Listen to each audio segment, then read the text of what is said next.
We go. Hello. Hello. Today, welcome to another episode of Buying and Selling in China is Not in Chinese. And we have today an international guest. Her name is Fan Lu. She works in marketing in China. She's in China. Fan Lu, welcome to our show.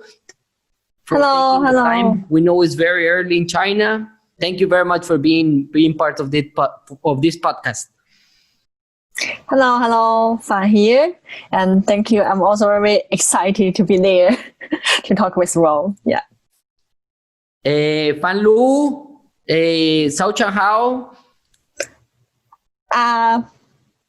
Morning. Morning. I don't know if I told you, Fan Lu, but I live in China for 10 years. Yeah, very good. I think in China, you call us Chongguo Tong. Really? Yeah, but I can hear you pronounce very good. I mean, your Chinese pronunciation. Oh, I think Chinese is a great language. I really love Chinese people. I love your country. I love the food. I think China has been very, very good with me, and I'm very, very thankful and grateful to Chinese people. Thank you so much, and welcome you go to China again. Actually, to be honest, I'm also learning Spanish, and I think it's a fantastic language for me. Yeah. Great. So we can practice together. Yeah. Fan Lu, today, there's a big, we're very emotional. We're looking at every country, every foreigner is looking to China.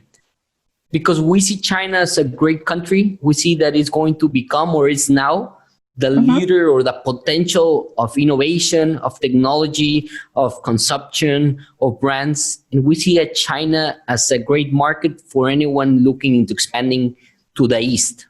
I know that you work in marketing. I know that you do a lot of copywriting. You understand a lot of the Chinese social media market. Yeah. And for us, when something is very difficult, we have a saying in Spanish. When something's so difficult, we say, "Oh no, this is in Chinese." I know that. Okay, so this is wrong.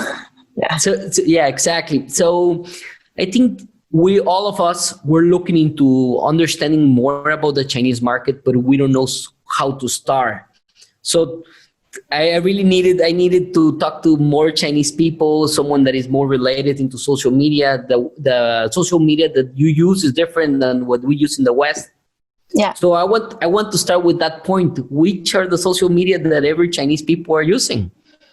Yeah, sure. So, and social media, if we are talking about social media, there's a huge platforms in China. But let's see some very most used or most rich platforms, including WeChat, Weibo, maybe you already know, and also some Red, Douyin, and Toutiao, Zhihui, etc. So basically, for example, let's say WeChat. So WeChat is the fundamental function is the instant chat. So basically, there are 1.1 billion monthly active users in China use WeChat. Yeah, and so we use it to communicate with our friends, family, colleagues, and we'll also use it in the work. And in addition to this, we can also share our moments, share the emotional things, also look some news on the WeChat. And to be honest, WeChat has its own ecosystem. So you can pay the bill via WeChat, you can call a taxi, and you can and you can check your store, check your stock, and you can also follow some accounts or medias and to see the news and via WeChat. And what's more important, you can also make a payment via WeChat. So there are lots of functions on WeChat, and there also one thing called mini program. So basically, you image there is an app, but this app is in the WeChat. So without going outside WeChat, you can go shopping on some mini program. You can play the games, etc. So this is a WeChat that most people use in China. And then WeChat, I know that is well known for. I had been in China many times, and I love that everyone is paying with their phones. So there's no more money in China. So everyone is using their phones to pay. Yeah. So and now in the West, every time we want to talk to Chinese suppliers, we're using WeChat. I think it's entering to the West, and I think they're doing it great. And every time they add new services, new things you can do on the platform. But as a social media, it also works like it's like Facebook, or it's very different than Facebook, or how do you describe compared to the West WeChat? Yeah, so actually, it's a little bit like Facebook, but it's much more intimate, private. So basically, only if we are friends, and you can see my moment sharing, you can see my face or trade, etc., etc. But what a brand or what can do as a digital marketing platform on WeChat is two things. One is to create an account. So a brand account. So you can attract your followers in this account, and you can post something. There are 3 types of the account, and you can post something there. And what's more important, you can do social CRM. So actually CRM in China is go to the social CRM, and you can maintain your existing customer there and also attract new followers. And for example, you can run mini program. You can also run private pool, so which is a very hot topic in China right now. So basically, you have a group of people on WeChat, and you do some mini campaigns there to maintain this group and ask them, hope them will attract more, influence more users. So that's the first thing. And the second thing, you can do KOL promotion. So there are lots of KOLs, both the individual accounts or the media accounts on WeChat, and you can cooperate with them and ask them to help you promote your products and or drive traffic to your accounts or e-commerce platform, etc., etc. Yeah. And this is the main 2 things that a brand can do on WeChat. Okay. So WeChat is a good way to start if you want to start promoting. You create an account, and it's great to start creating your own brands there, putting your own brands. Yeah. So just image. So we always have a joke that just image you're married with someone. So WeChat is something like that. So it's much more intimate. It's not like Weibo, you can reach everyone. So but once the followers follow your account, it's just like they marry you, and you have much more intimate relationship, and you can directly reach these people. Yeah. But anyone can add you as a follower. If I want to be your follower, I can add you, and you can accept. If it is individual, so you and me, you can add me. We can be friends. I mean, but some people will also at their set, they will not allow the others to add him by any means. But it's the individual level. If we are talking about the brands, if we're not talking about brands. And you just mentioned Weibo. Weibo in the West, not a lot of people know about Weibo. I know because I live in China. Yeah. But can you tell us also about Weibo, how it works? What is Weibo? Yeah, for sure. So actually, Weibo is much more similar to Twitter. So you can share the posts, and you can follow the hot topic. You can see the deals, and you can also communicate with others. So basically, I think by March this year, the daily active users of Weibo is 241 million. Yes. So wow. So Weibo is the second most important platform in China. Why? Because social media platform. Why? Because you can get the most hottest, the most promoted things via WeChat. So people just on WeChat, you can see the latest news and something. If something suddenly happened, and maybe WeChat, maybe Total, maybe newspaper. No one post it, but you can see it and see the reaction from the users from Weibo. Yeah. So So also as a brand, Weibo is a platform that you can reach much more general public, and you can also engage with them, and you can do a lot of advertising and to reach in general customers, and also precisely reach the people you want to reach. Okay, so Weibo is important, and in the West it's not well known.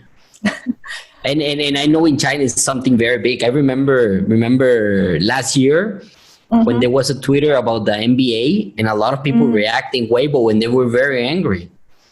I think it was last October, but I think it's a way where you can see and follow up topics that they are trending topics, and there's something that is happening in China, and everyone is responding, and a lot of people participate in this kind of discussions.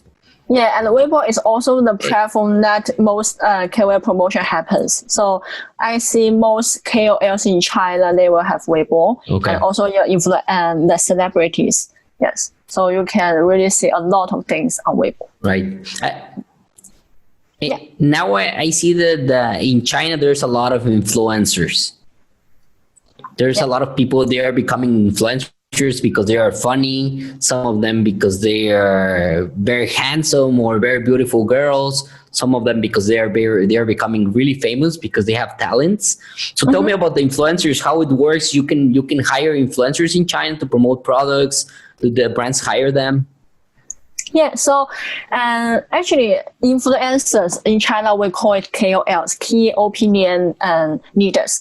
Yes, so there are lots of categories, but usually we will use 4 categories to describe these people. So the first one is a celebrity. So they are top celebrity, top KOLs. They can be actors, singers, and they perform in some movies and really have a huge follower base. And also, this is people that a little bit hard to cooperate. Yes, and the second one is these KOLs. They are expert in some areas. For example, they are fashion bloggers. Yeah, we call it bloggers. Let's say bloggers, and they are lifestyle bloggers. They are very specific in 1 or 2 areas and have create the credibility in that areas. And the third kind of KOLs are 网红. So it's a Chinese term. So basically, they just share some lifestyle, pretty pictures. They do not need to be very professional in one area, but they just their lifestyle and their pretty appearance, etc., to attract people to follow them. And and the last one is the way media. So basically, they are companies. So they are not they are not an individual person, but they are a company, and they create an account or they create a symbolized. I don't know. Yeah. So let's say accounts, and this account to be KOLs. Yes. So what they do is, like, for example, you, me, Antonio, we get together 5 or 6 people. We start growing influencers, but we're together as a group. Yeah, well, a group, and we have them. For example, one famous account in China is 新事项. So actually, they position themselves as some lifestyle or news sharing account or career account. So you share your knowledge, your information in 1 or 2 specific areas. And I know your name, but I know this is not a real person; it's a company. Yeah. Okay, very good. And you can hire any of these KOLs? Yeah. Actually, you can cooperate with different size type of KOLs on different platforms. So they're also very, for example, on WeChat, Weibo, the KOL will be much more expensive, to be honest. Okay. And they will have more followers, as I said before. Let's say on WeChat, let's take Weibo as an example. So actually, 10,000, 1 million followers on Weibo is not a huge thing. I mean, for big size KOLs. So it's not like the IG or Facebook. You have 10,000 followers. It's already a big KOL. So it's not. Yes. Yeah. And common with these KOLs, the big, small, or middle size, they have different price. But if we talk about Red, another platform, I can share more later.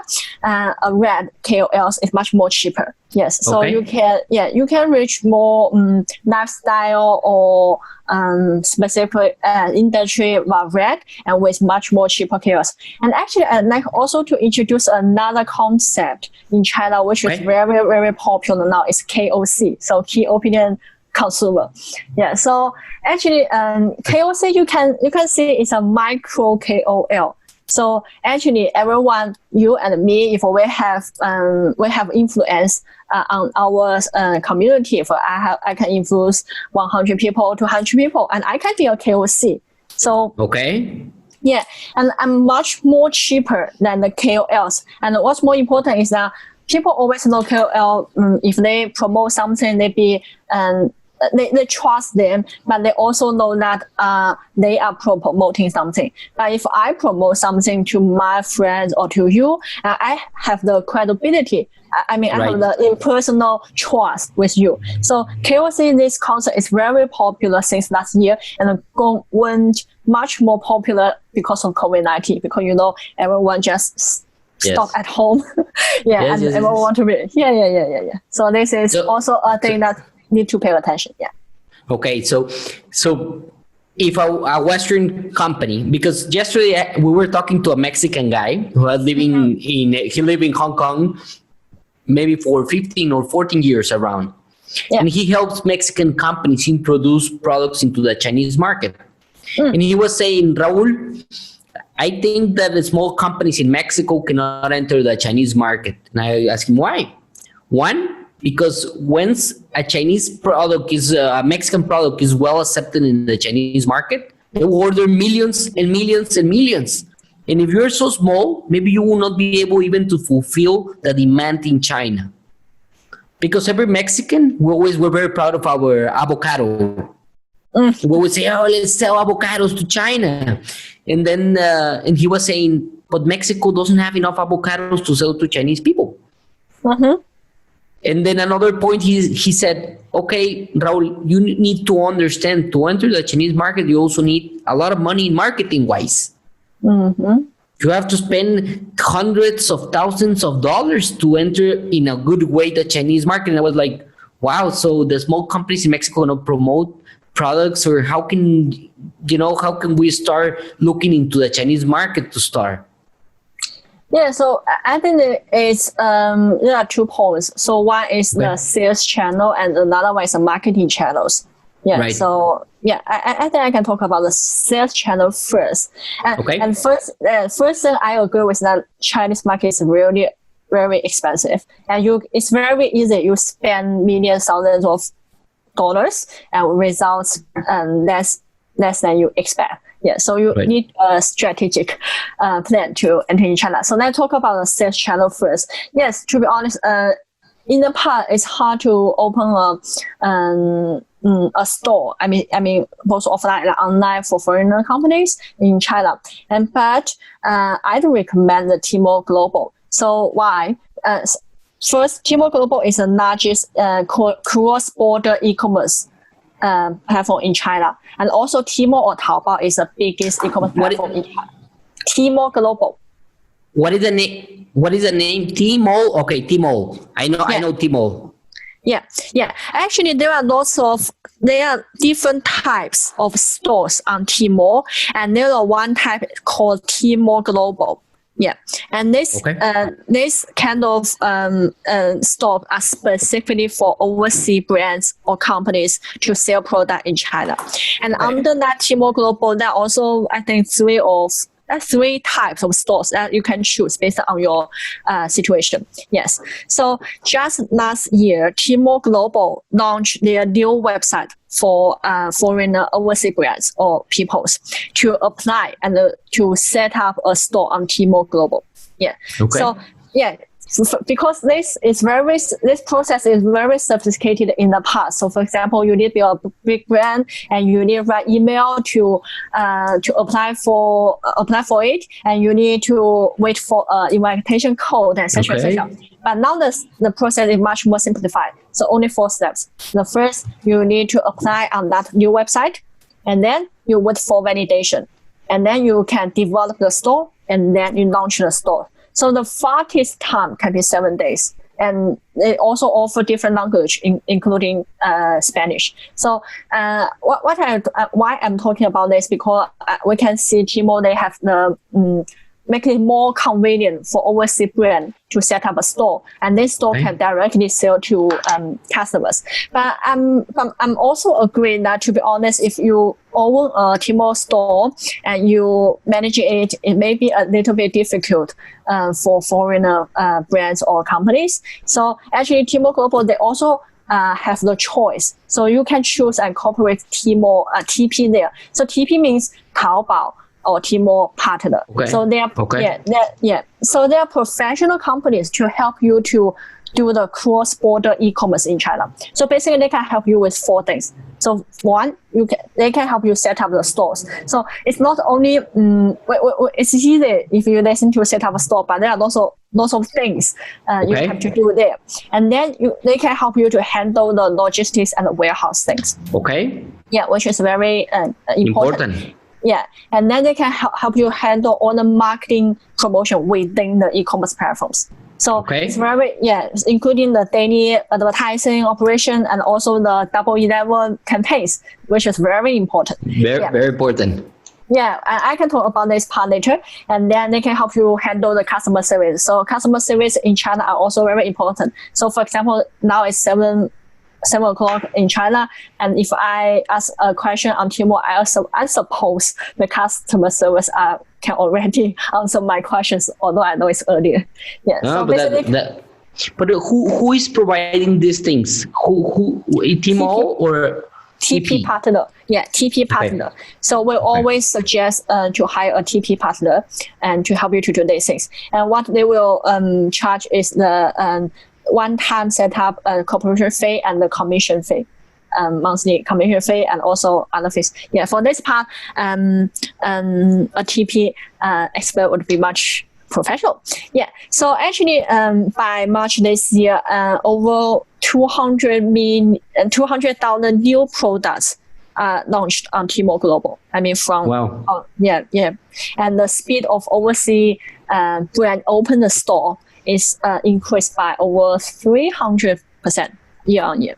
Yeah. Wow. So it's great. This information that is the kind of information now that everything is online that we want to hear about. Yeah. Because we have, like in Mexico, I call them PUMs. That is product, unique Mexican product. So what I mean is something that in China they don't have. For example, that tequila. Tequila is one of our beverages that we produce in Mexico, Longchelan. Yeah. And we have we have a clothes that is very, very like the Indians. They weed, and we have a lot of things. Like we have like good stones. We have special things in Mexico that I don't think you have in China. That I think a lot of people will be interested in. Yeah. We want to start exploring the Chinese market, and I think this way is great.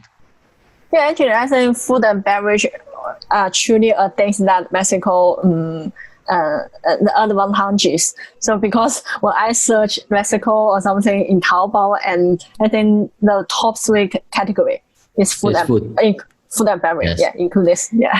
And then I have a question.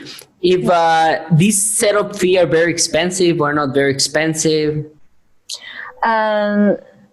If we are talking about TP partner, it really depends. Yeah, it really depends. But I'm also saying is the TP would also choose your brand or your products. Yeah. Okay. Yeah, because because they charge based on the commission. So if they think your product can be sold well, and this commission. Less. I'm not sure less, but they will choose you. I mean, and the commission is based on your discussion. Yeah. Okay, great. So this is a very important market. It's important to find a very good TP partner and have a very good product where you can do a good matching. Yeah, and there are also some small companies that can do TP, help you to do this. Maybe they charge less. I'm not sure about that because my expertise in marketing. Yeah. Very good. And then we have 2 things that in Mexico or in the West that we find very interesting. One are the products that Chinese people are looking for as a consumer. For example, let's see, in Mexico we have a lot of pig. Avocado, we have nuts, we have bananas, and there's products that the Chinese market demands because they need to import for the whole market. And then we have the products that we wish to sell to Chinese market, but the taste sometimes is very different. Last year I make one experiment. I make a video in my social media and say, hello, if you have a Mexican product that you want me to take to China, I will take it and I would ask Chinese people to try them. Mm-hmm. So I brought a full case of a lot of products, Mexican products, all kind, candies, sauce, I bring sugar, everything you can imagine. I brought to China. Mm-hmm. I was a little bit scared that maybe I will get stopped in customs, so they didn't tell me anything, so I was fine. Yeah. So what I started doing is with the people I know or my friends, I start giving them like Mexican candies. Mm-hmm. It was very interesting to see the reaction, because some of them, they think it was too sweet.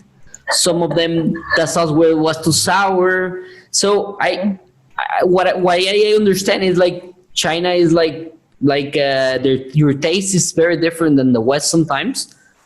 And as a Mexican or as a Latin American companies, we need to change our products sometimes to find the real taste of Chinese market.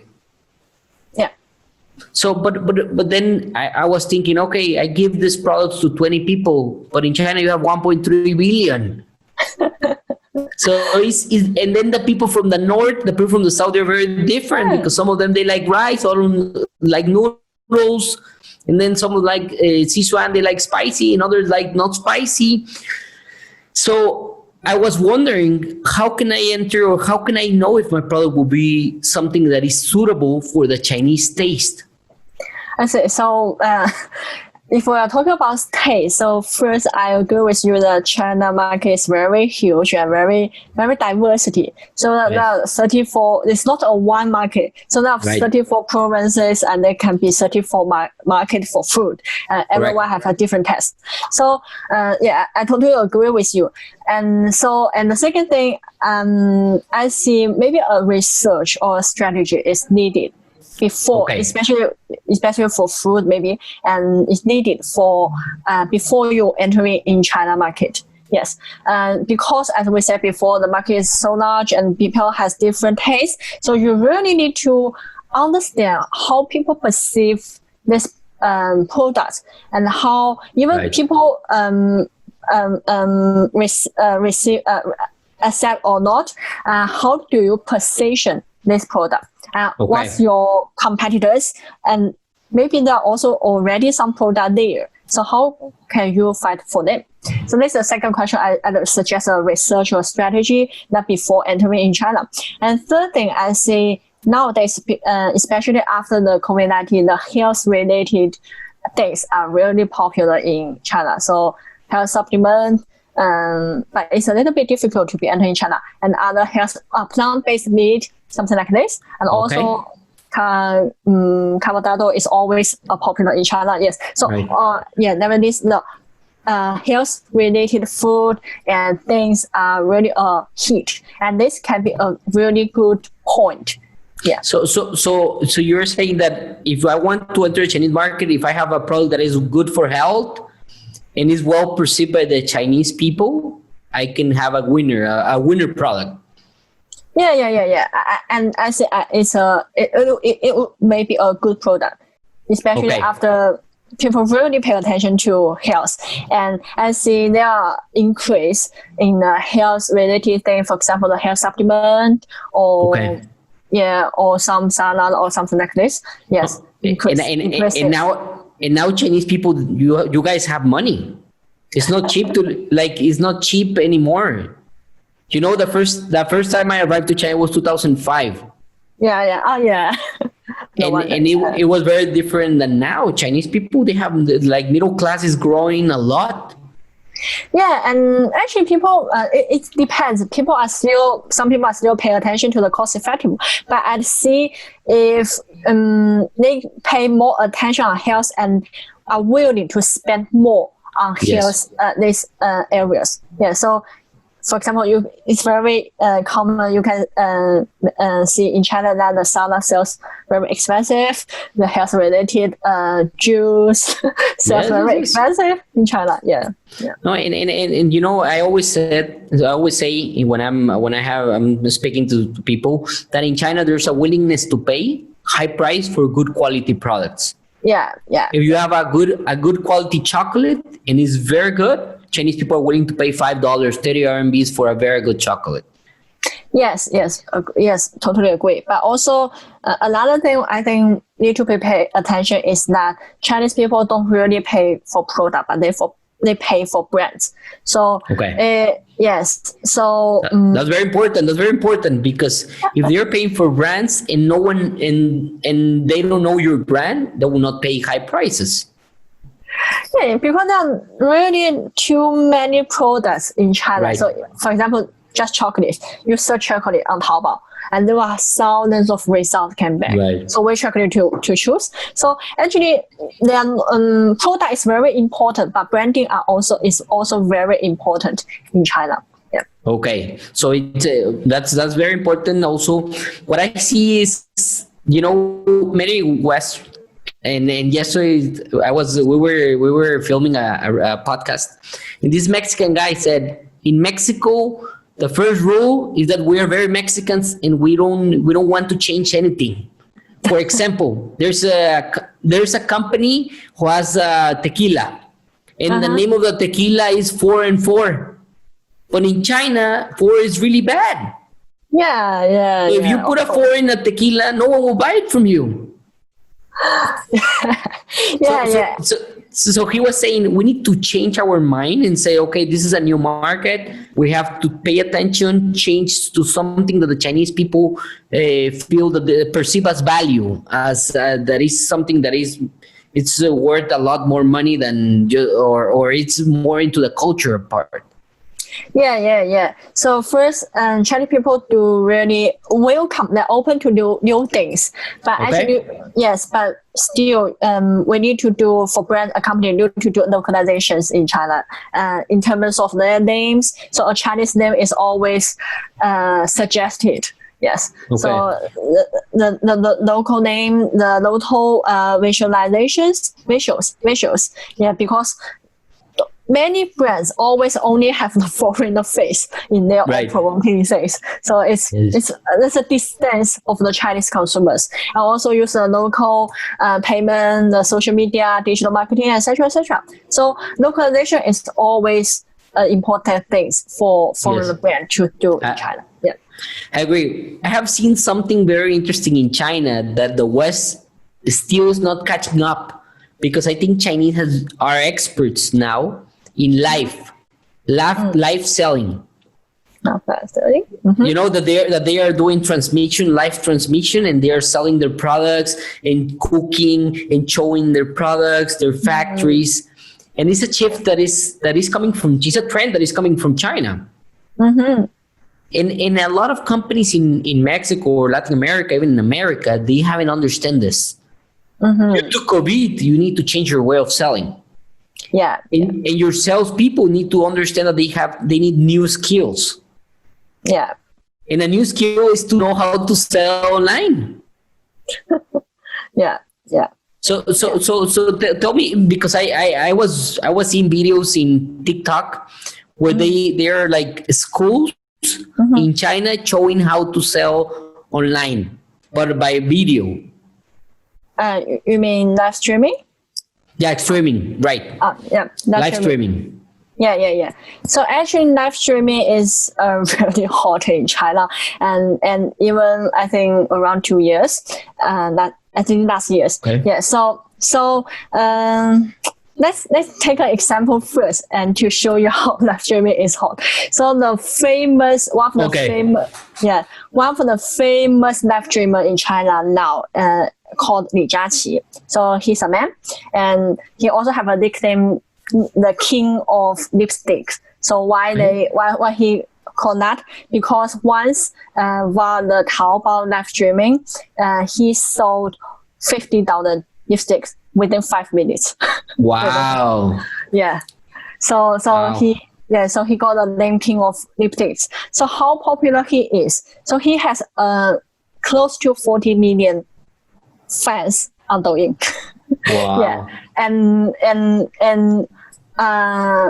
during Double 11, he himself brought the value of sales around 145 million US dollar. He himself. Wow. Yes. So the sales, the words of sales. So this is how popular he is. Yes. So he's Amazing. a top. Yeah, he top live streamer in China. Yes, and apart from this top live streamers, there are also some small size or middle size live streamers, and they are e-commerce platforms. They are on social media platforms, and they do it every day. So basically, why live streaming is such popular? The first is that people, especially on e-commerce platforms. So first, people who went to e-commerce platform means they already have the intent to buy things there. So right. So then they saw the live streaming, and during the live streaming, you can engage with the people. And what's more important is that the price during the live streaming is always lower. So for example, for Lijiaqi, for this big guys, they have a lower price, and during the live streaming, and people will wait for that moment for discount and then make a purchase there.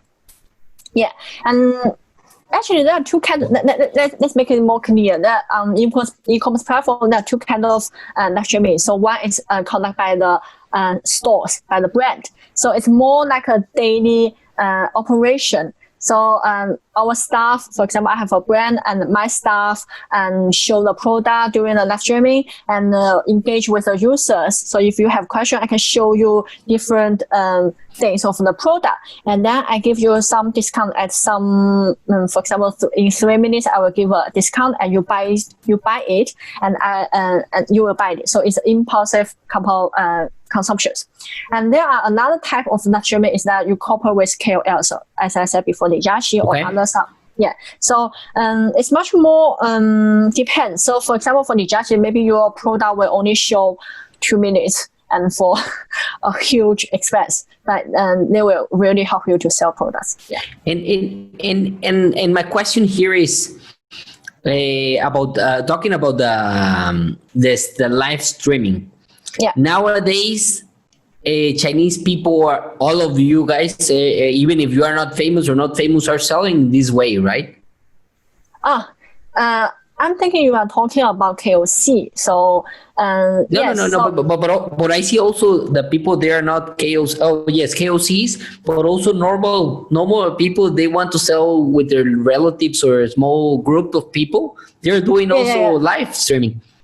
Yeah. So if we're talking about live streaming, sometimes it's about sales, sometimes about entertainment. So not really sales, but entertainment. Yes. So if we're talking about entertainment, yes, lots of KOLs or normal people, they will do live streaming, but I don't think really the normal people will do that.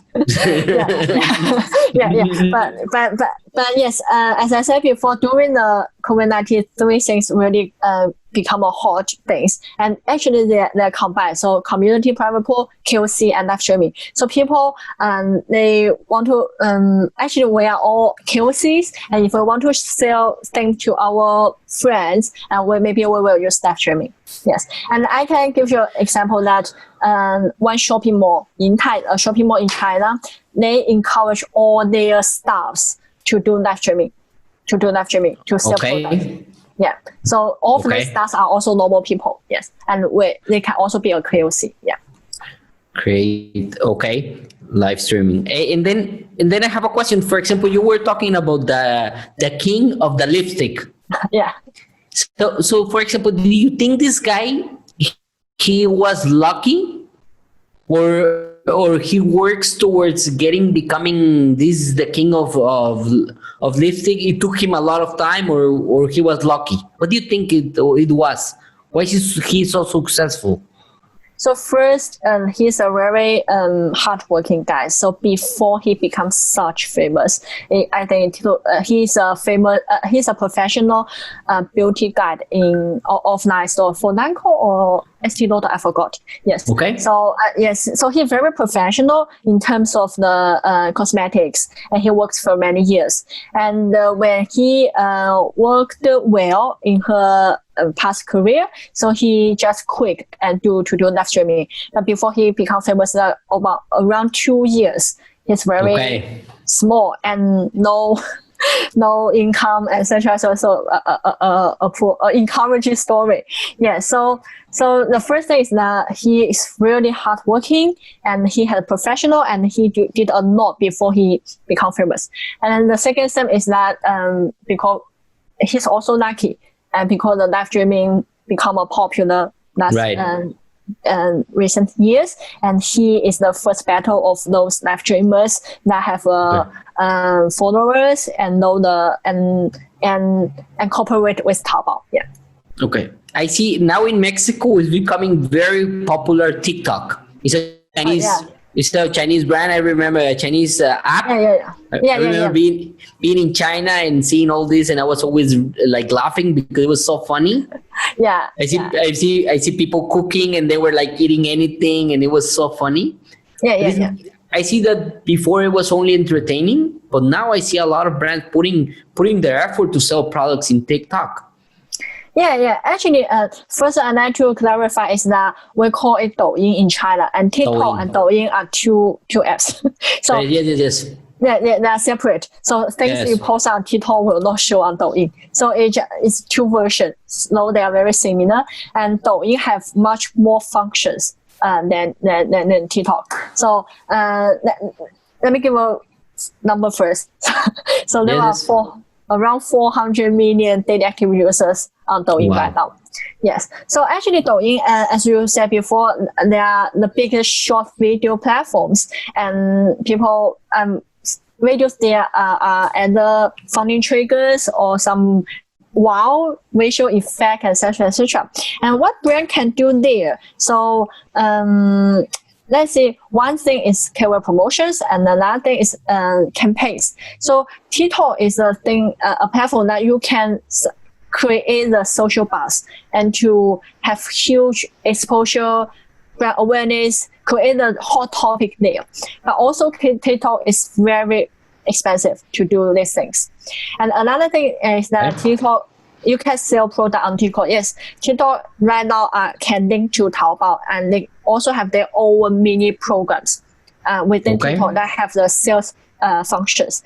Yes, so basically, I'd see TikTok is a platform especially for those big campaigns to create social buzz, or if you are the industry, or you can consistently offer content, offer funny videos or wow videos to attract followers on TikTok. Yes.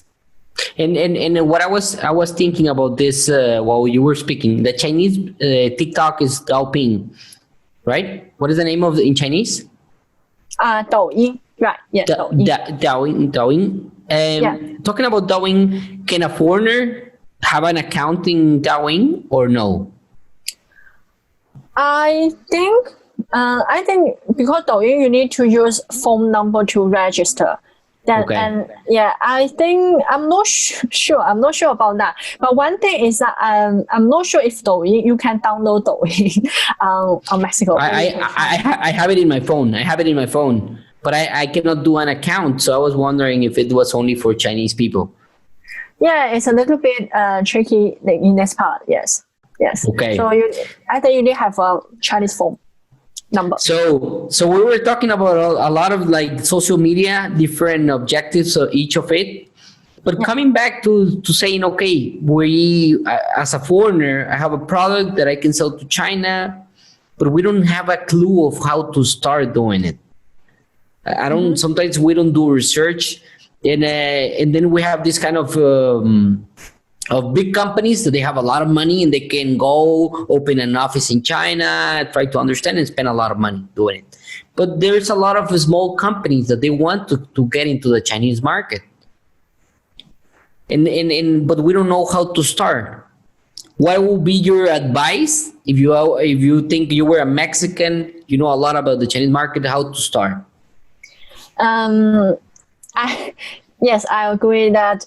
But I see a strategy is always needed before you enter in China, because I said before, the products, the market, the competitors, the consumers, you know nothing about that, and it's very easy to cause to spend lots of money without feel effect. So a strategy is really worth to invest, and whether you are okay, you are so fit for entering China is also a question that to be answered during the strategy part.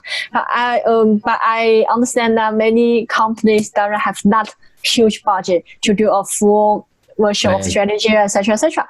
So I see some agencies, for example, our agency also offer the strategy services. So we can help you do the research and primary and secondary research, or based on our experience. Because, for example, you are food and beverage industry, so maybe we don't really need to do a huge research, and based on our experience and insights, and we can do a strategy. Or if there's really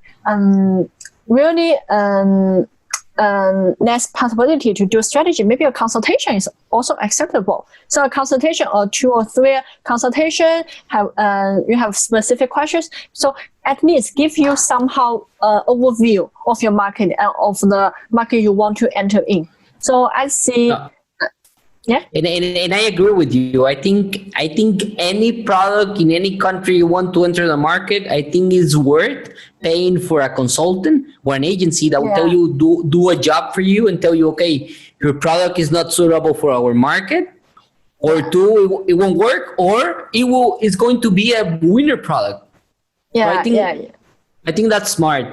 Later on, you have to give us your contact information so more people from the West or Latin America can call you and contact you. Because I think there's a lot of interest for us in entering the Chinese market. Yeah, for sure. I will give you that.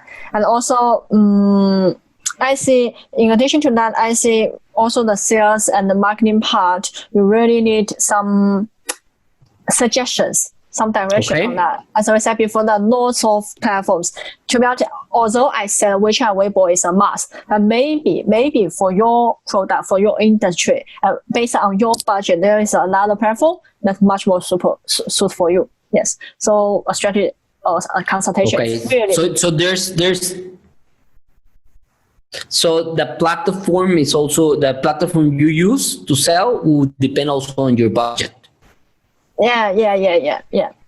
Of course. And and yesterday we were talking about the Mexicans that they are trying to go to China and trying to understand the Chinese market, and sometimes we don't want to change, as I mentioned, anything from our products. And one of the important points is the marketing part, because in China, you find the way of you promoting products is very different than in the West. For us, sometimes we can put maybe a very handsome guy, and maybe he's black. But if we use the same material in China, and Chinese people, they don't perceive a black person. I don't have anything against, but I don't know, or someone that is Mexican or someone that is white in a good way, then you will not sell anything of your products. So I think it's very important to, like, even if we foreigners don't like the marketing that Chinese companies are doing for our product, we have to understand that you guys know what you're doing, right?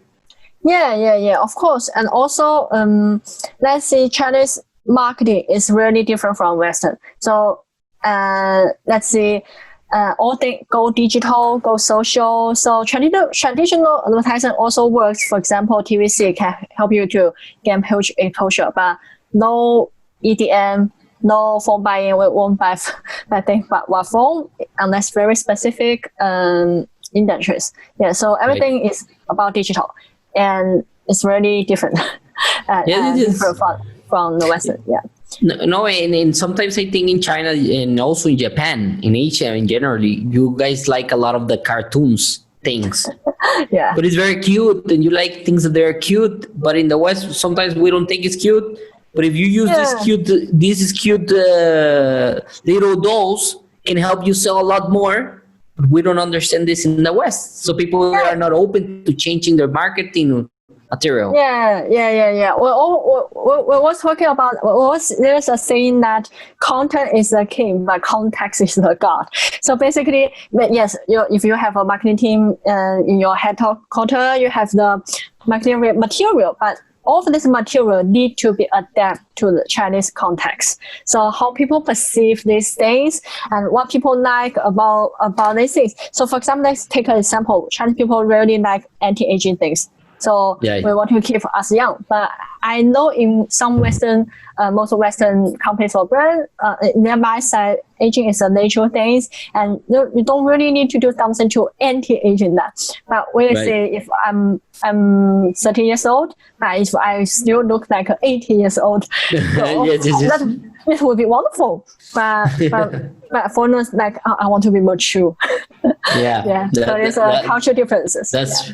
So I think understanding the culture part and understanding that we're not Chinese, so our mind, our head is different than for you guys. And I think you have to find an agent that understands the market and that someone you can trust, because you're putting all your trust on you guys, so you can do a good job for us. And also you can, if we're talking about agency, they can also help you to do lots of things. For example, if we want to do KOL promotion or we want to cooperate with some media platforms, so they can always help you to communicate with them, because in most cases you need to communicate in Chinese and in our time zone. Yes. So and also other more specific, for example, the payment things. So people, especially some KOLs, only use Alipay or WeChat. They prefer to use that. So there are lots of detailed things. So it's much more better if you have an agency to help you to do that. Okay, so it's great that we have you now. We want the Chinese. It's great that we can have someone we trust and we can start exploring the Chinese market. Yeah. Okay. I want before ending this podcast, I would like you to give us 3, 4, or 5 advice. Before we finish this podcast, I would like that anyone that is looking into entering the Chinese market, maybe you can give us 3, 4, or 5 advices that we need to take into consideration before entering China. Yeah. So first, a strategy is very important. A strategy or consultation before you enter in this market. And to position yourself is always needed, and it's not only help you to make more money, but also help you to reduce the possible loss. So that's the first thing. Yeah, and the second thing is that keep updated with the most Chinese the updated trend in China, the insights, the consumers, and the cases or anything that news, because the market changes very quickly. Yeah. But how can you know about the trends in China if we're in the West? What do you suggest? Actually you can lots of YouTube channels or LinkedIn or etc. that the Chinese marketers teach you how to do marketing in China. For example, you can follow us YouTube channel, the Ashley Talk, and we can we always talk about the latest things about China. And also we have, for example, our company, we have some product, for example, the CMC, Chinese Marketing Circle. So it's something like a group, and we share the knowledge, share the news, the trends twice every week. Yes. Okay. So it's not expensive. I think 99 around per month, if I'm right. Yes. So something like this. Yeah. It's much more great if you can understand Chinese and you can directly to check some information. Yeah. So this is the second thing need to do. And the third thing is that find your unique selling point and to understand the consumers. So Chinese consumers is very hard to deal with, and you need to really find the pain point to target them. And there are lots of competitors in the market. You need to find your USPs. So actually, this is also go back to the first suggestions to really understand yourself and understand the market before you entering the market. Yeah. Fan Lu, thank you very much for all these advices. They are great. I think you're an expert. Now tell me, how can people follow you? How can they contact you?